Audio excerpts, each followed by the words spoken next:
በሰላም በዓለም ሕግ መሰረት ኢትዮጵያን ከዘጋት በርና ድሃ ካስባላት መጠሪያዋ መገላገል አለባት ብለን ስለምናምን በየትኛው መድረክ ከኢትዮጵያ ጋር በሰላማዊ መንገድ ለመነጋገር የሚፈቅድ አካል ካለ እጃችን ከምን ጊዜውም በላይ የተዘረጋ ነው።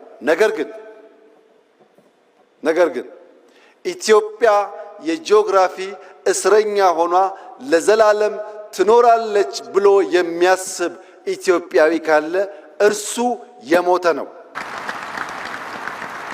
ሰላም ታስቀድማለች፣ ደህንነትን ትፋለማለች፣ መውጫ መግቢያ በሯን ታበጃለች። ይህ አይቀሬ ጉዳይ መሆኑን ተገንዝበው ወንድም እህቶቻችን በፈጠነ ጊዜ ለድርድር ራሳቸውን ዝግጁ እንዲያደርጉ ማድረግ ነው።